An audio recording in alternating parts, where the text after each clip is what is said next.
আজ শনিবারের এক স্নিগ্ধ সকাল। স্নান সেরে আমরা দুজনে বেরিয়ে পড়লাম নওগাঁর ঐতিহ্যবাহী কালীতলা মন্দিরের উদ্দেশ্যে।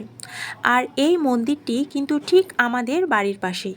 আমার হাজব্যান্ড গতকালই হিলি থেকে নওগাঁ আমাদের বাসায় এসেছে, আর ও নওগাঁয় আসলেই এই মন্দিরে আসে প্রণাম করার জন্য।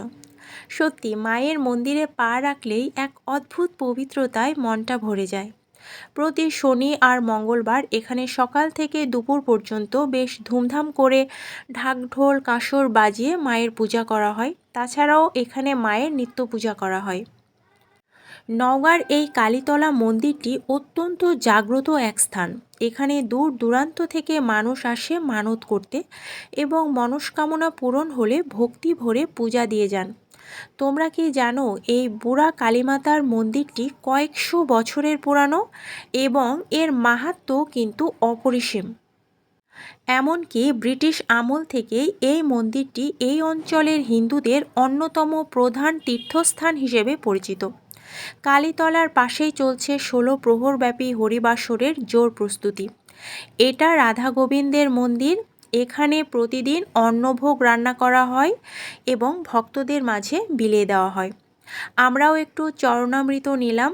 এখানে ওই পাশে বাম পাশে প্রতিদিন রান্নাবান্না চলে।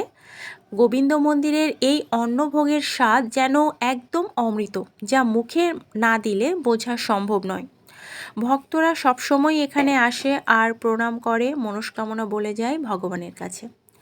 পশ্চিম দিকে একটু এগোলেই মহাদেবের মন্দির। এখানে দেবাদিদেব মহাদেব নিত্য পূজিত হন। তোমরাও কিন্তু চাইলে এখানে পুরোহিতদের মাধ্যমে ব্যক্তিগতভাবে হোম যজ্ঞ বা বিশেষ পূজার ব্যবস্থাও করতে পারো। প্রতিনিয়ত কিন্তু এখানে বিয়েও হয়। সকাল সকাল এমন একটা আধ্যাত্মিক পরিবেশে আসলে পুরো দিনের জন্য মনের ভেতর এক অদ্ভুত শক্তির সঞ্চার হয়ে যায়। এখন আমরা বাসায় ফিরব। পথে এই সুবিশাল বট গাছগুলোর দিকে তাকালে অবাক হতে হয়। কত শত বছরের সাক্ষী হয়ে যে এই বটগাছগুলো দাঁড়িয়ে আছে তা কিন্তু কারোরই জানা নেই। এখন আমরা বাড়ির পথে রওনা দিব। আর আজকের এই ভিডিওটি তোমাদের কেমন লাগলো তা অবশ্যই কমেন্ট করে জানাবে। ভালো লাগলে একটা লাইক দিতে ভুলবে না। আর আমাদের এই সুন্দর সুন্দর মুহূর্তগুলোর সঙ্গী হতে সঞ্চিতাস ওয়ান্ডারল্যান্ড চ্যানেলটিকে সাবস্ক্রাইব করে পাশেই থাকবে। সবাই ভালো থাকবে। নমস্কার।